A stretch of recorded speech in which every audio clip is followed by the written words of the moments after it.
For me, it's always fascinating with documentaries how you get to connect with just ordinary people that you would probably have never met before. And then you dive into their experiences and their emotions, and you find parts of yourself that connect with it. But something that make people think, make people wonder, like with hair, like, is hair so important? Or why do some people feel like that? I think giving them this food for thought, I think that's what a documentary is about.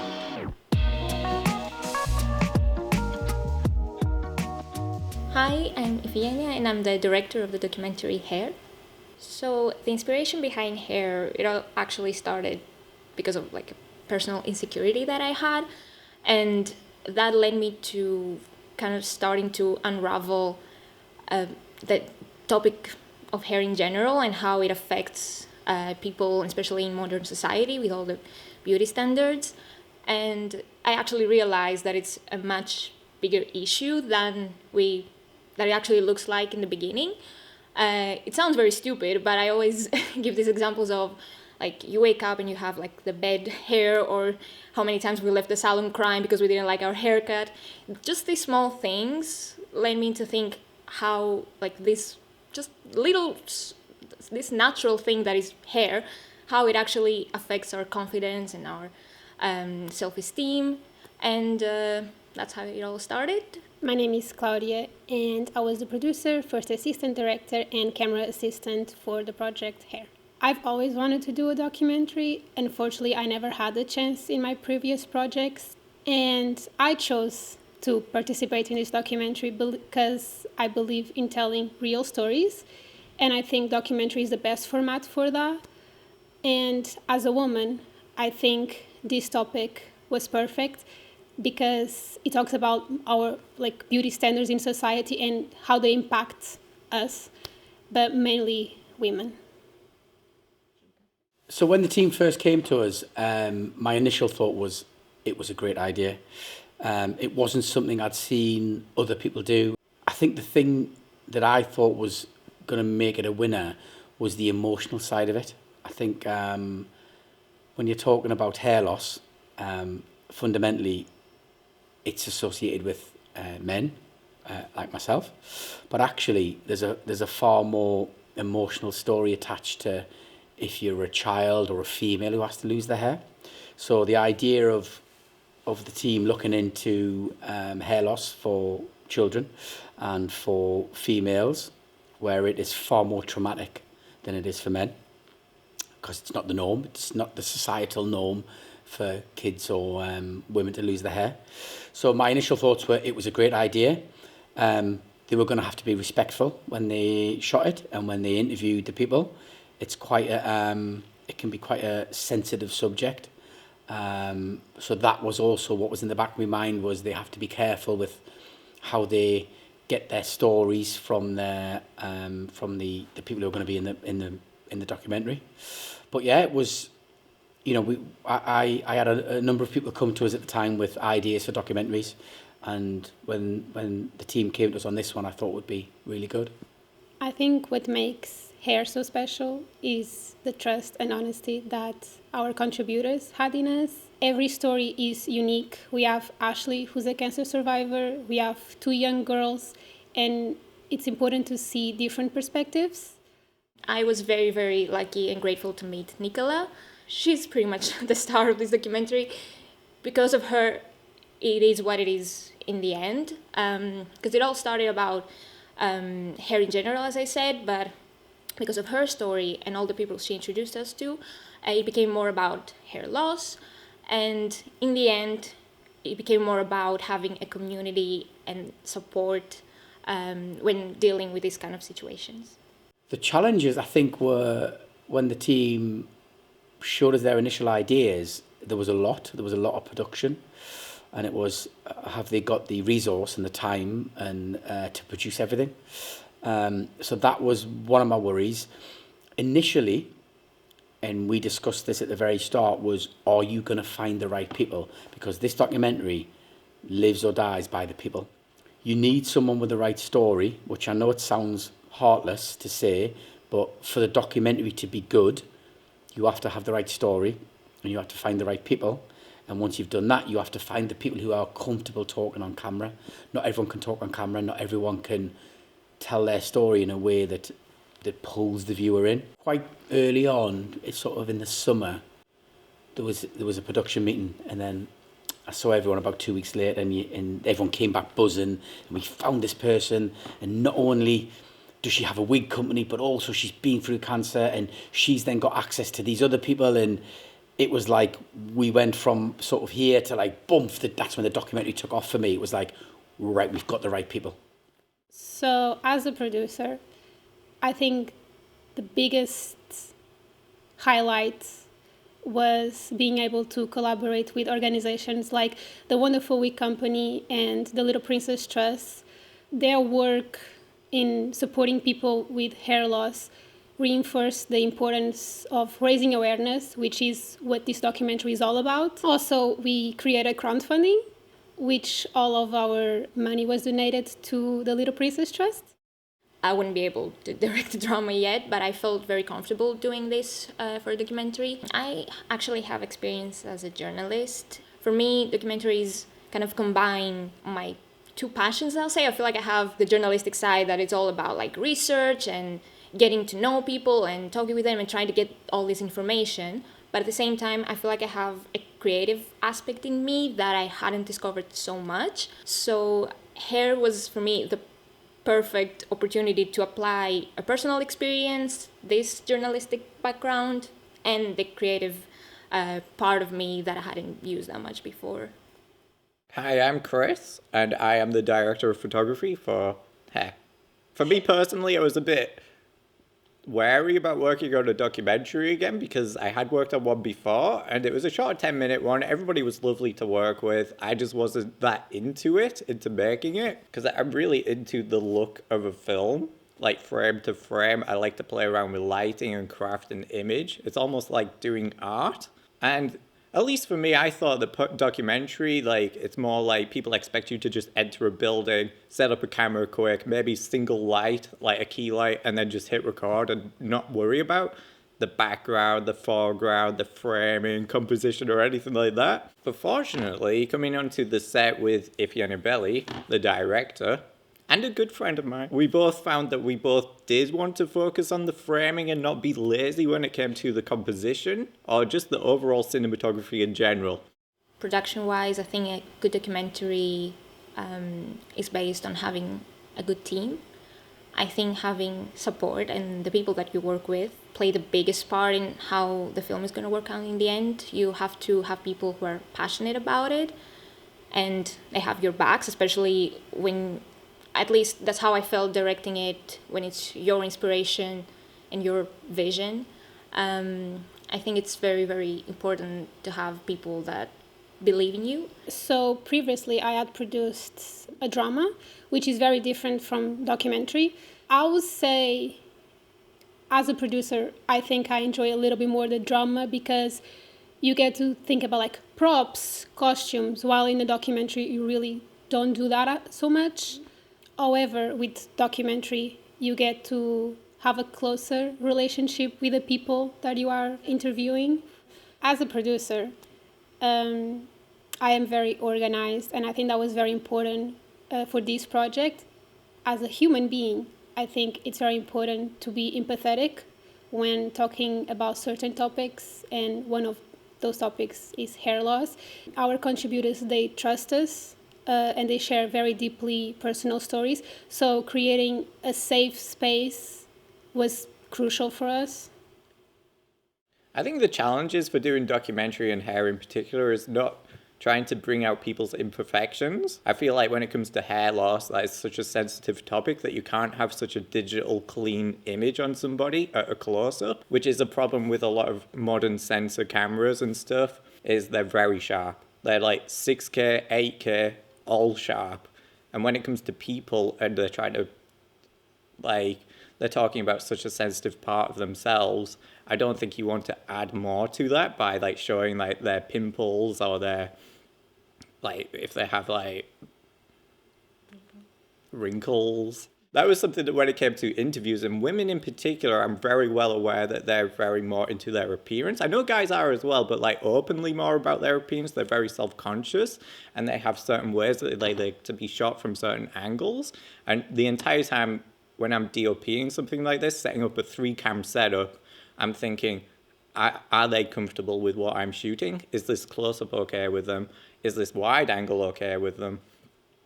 And it's something that I deliberately went in with. The Ursa Mini is the camera that we use. It's very sharp. Ideally, I'd use something that's got a bit of a softer image, but it's what we had to deal with because we had more of them available to us.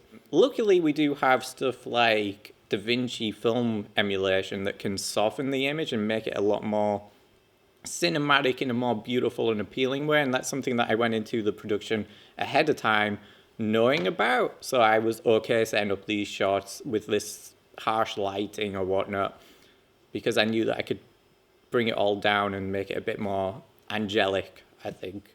You were very sympathetic to the stories, you were sympathetic to the characters, the way you interviewed them, the way that you can tell on camera that the subjects were completely at ease with you guys, and not that doesn't happen often. I've been on many a production where the cast are not at ease on set, but for something like this, the team had to be absolutely on it, but the subjects had to be comfortable enough to open up about something that's so emotional. If that didn't happen, you wouldn't have got the documentary that you've got.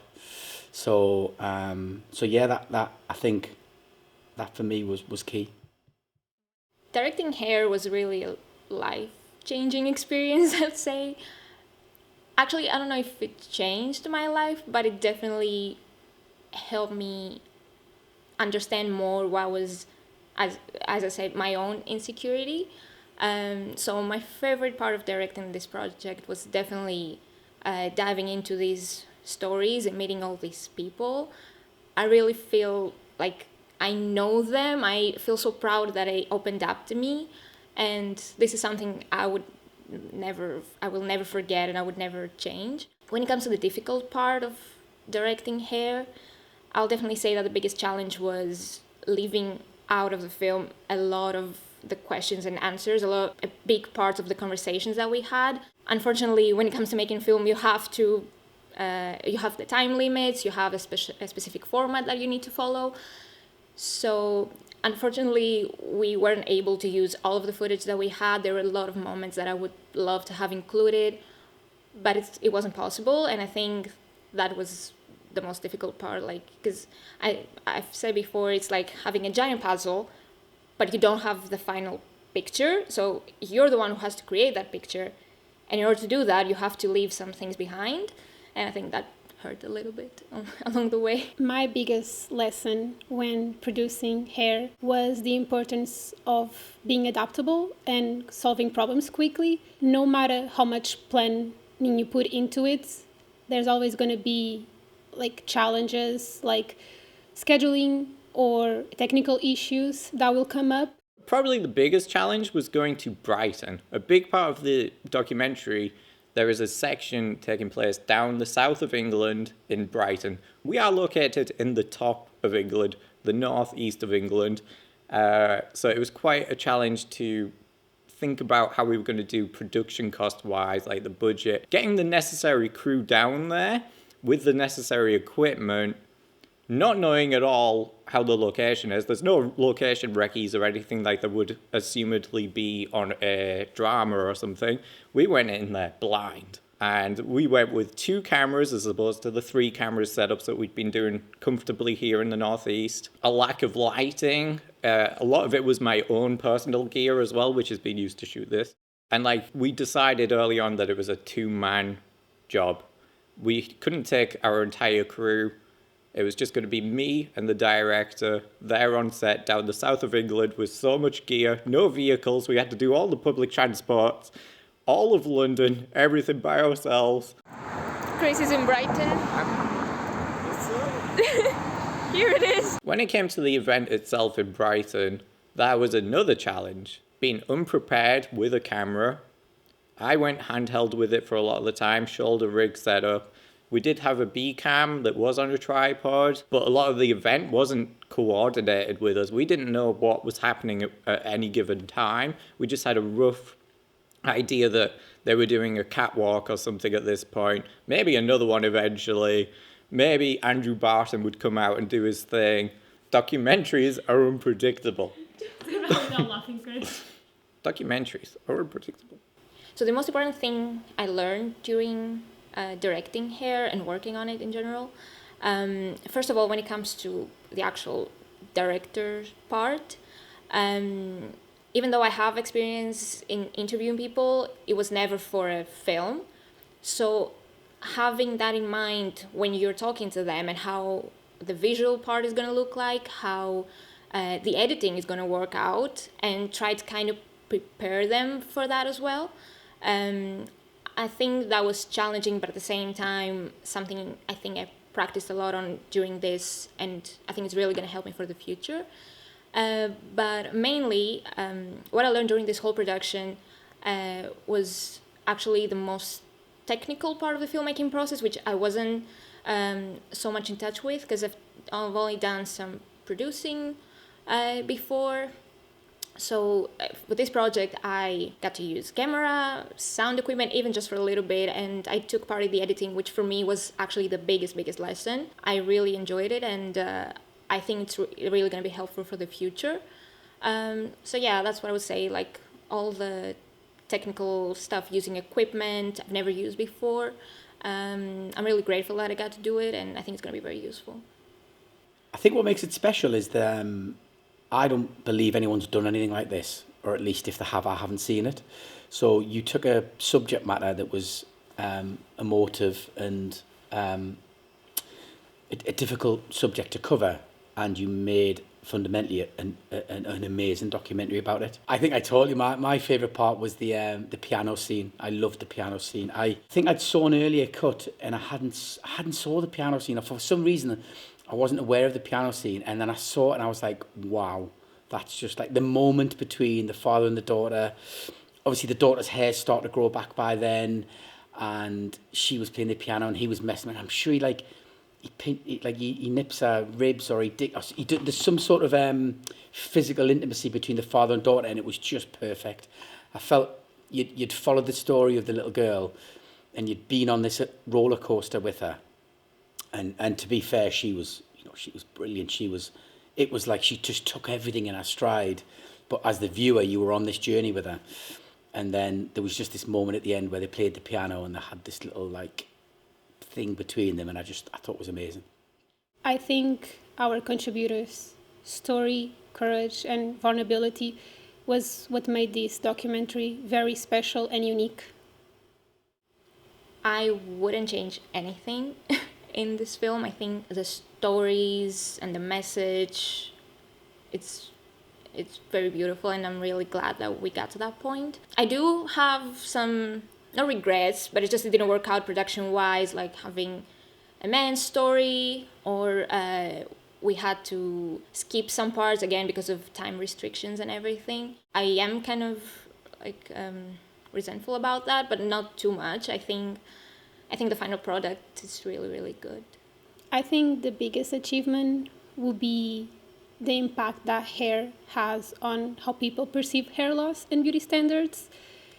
In terms of formal recognition, I would say partnering with broadcast productions like Channel 4 or BBC will be a huge milestone for hair, and it will connect us with a wider audience.